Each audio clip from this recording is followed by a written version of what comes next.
జై శ్రీకృష్ణ అండి. మనం భక్తి యోగంలో 10వ శ్లోకం చూద్దాము. అభ్యాసేప్యసమర్థోసి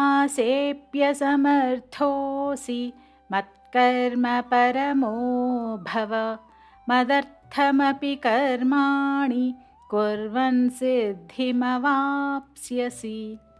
అభ్యాసే అపి అసమర్థః.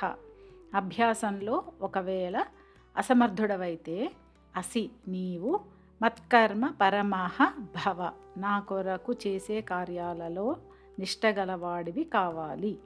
మదర్థం అపి కర్మాణి నా కొరకు అంటే నా సంగతి నిమిత్తమై కుర్వన్ చేయటం వలన సిద్ధిం అవాప్స్యసి పరిపూర్ణతను సిద్ధిని సాధిస్తావు.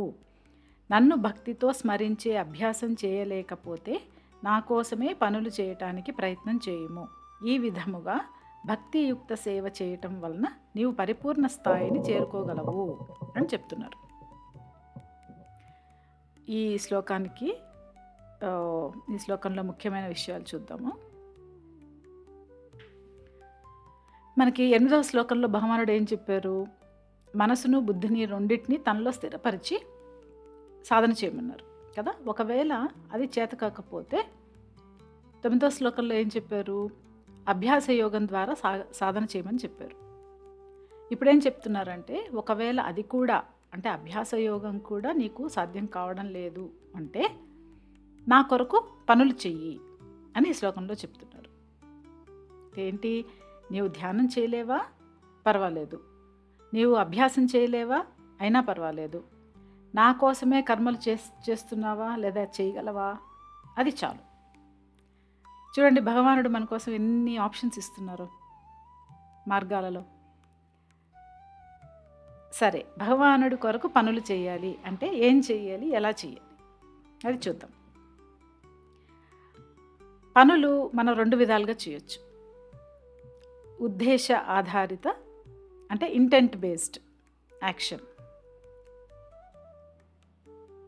ఇక్కడ తెలుగులో పెట్టలేదు.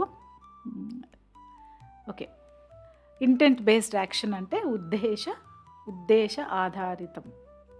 అంటే మనం చేసే కర్మలు ఒక స్పష్టమైన ఉద్దేశంతో చేయడం. మన వృత్తిలో మనం పనులు చేస్తూ ఉంటాం కదా, అంటే మన జీవనం కోసం మనం చేసే పనులు. మరికొన్ని పనులు ఎందుకు చేస్తామో పేరు ప్రతిష్టల కోసం కొన్ని చేయొచ్చు. కొన్ని పనులు మన శక్తి ప్రదర్శించడానికి లేదంటే ఆధిపత్యం చూపించడానికి చేయొచ్చు. అంటే ఏ పని చేసినా మనసులో ఒక నిర్దిష్టమైన ఉద్దేశం అనేది ఉంటుంది. అంటే నేను ఈ పని చేస్తే ఈ ఫలితం దక్కుతుంది అనేది ఉద్దేశం ఏదైనా కావచ్చు. ఒక్కొక్కసారి వేరే వాళ్ళకు సహాయం చేయడం అనే మంచి ఉద్దేశం కూడా కావచ్చు. కానీ దాని వెనుక ఒక కోరిక, ఒక డిజైర్ లేదంటే ఒక కాంక్ష అనేది ఉంటుంది. అంటే కాంక్ష వల్ల ప్రేరితమైన కర్మగా ఉంటుందన్నమాట. ఉదాహరణకు ఒక వైద్యుడు ఉన్నాడు, అతడు పేషెంట్కి ట్రీట్మెంట్ చేస్తున్నాడు. నేను చక్కగా ఈ ట్రీట్మెంట్ ఇవ్వాలి, ఇది ఈ పేషెంట్కి అంటే ఈ రోగికి ఉపశమనం కలిగితే నాకు మంచి పేరు వస్తుంది, నా రెప్యుటేషన్ పెరుగుతుంది అనే ఉద్దేశం ఉంటుంది. ఉద్దేశం మంచిదే అయినా అది బయట ఫలితానికి బంధింపబడి ఉంది కదా. అలాగే ఇంకొక రకం కర్మలు అర్ధప్రేరిత కర్మ, అంటే మీనింగ్ డ్రివెన్ యాక్షన్ అన్నమాట. అర్ధప్రేరిత కర్మ అంటే ఇంట్రిన్సిక్ మీనింగ్ అనేది ఒకటి ఉంటుంది. కాంక్ష కానీ అంటే కోరిక కానీ బాహ్య ఫలితం ఏమీ ఉండదు అక్కడ. అంటే ఈ కర్మ చేయడము ఇది నా జీవితానికి ఒక అర్థాన్ని ఇస్తుంది అనే భావన ఉంటుంది ఆ పని చేస్తున్నంతసేపు. అంటే ఇది స్వతహాగానే తృప్తి అనేది ఇస్తుంది. అదే డాక్టర్ ఉదాహరణ తీసుకుందాము. ట్రీట్మెంట్ ఇస్తున్నంతసేపు ఇతనికి ఉపశమనం రావడము ఇవ్వడం నా విధి, వైద్య సేవలోనే నా జీవనార్థం ఉంది అని భావిస్తూ చేస్తూ ఉంటాడనమాట.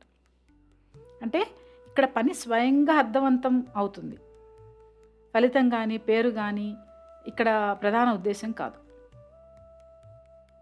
అంటే పని చేయడమే వారి జీవనానికి, అంటే ఆ పని ఏ పని అయితే చేస్తున్నారో అంటే ఏ పని అనుకుని భగవదార్పణ చేయాలి అని అనుకొని చేస్తున్న పని, ఈ పని నా జీవనానికి ఒక అర్థం ఇస్తుంది అంటే ఆ పని ఆవల ఏముంది, ఆ పని తరువాత ఏం దక్కుతుంది అనేది ఇక్కడ ముఖ్యం కాదు.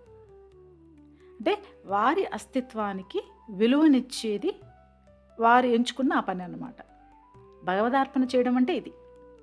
అంటే మామూలుగా మనం వింటూ ఉంటాం, పని ఏదైనా చేసి కృష్ణార్పణం, రామార్పణం అంటూ ఉంటారు కదా. మంచిది, అలా అనడం మంచిది. కానీ అంటే ఊరికే అనేయకుండా భావన అనేది చాలా ముఖ్యం ఇక్కడ. ఏ భావనతో మనం ఆ పని చేస్తున్నాము, ఆ భావన అనేది ఇక్కడ ముఖ్యం. అంటే ఒకవేళ మనం ధ్యానం చేయకపోయినా మనం చేసే పనిని ఇది భగవంతుని కోసం నేను చేస్తున్న పని అనే ఉద్దేశంతో చేస్తే అదే పని భక్తితో కూడిన కర్మగా మారుతుంది. ఇది చెప్తున్నారు భగవానుడు.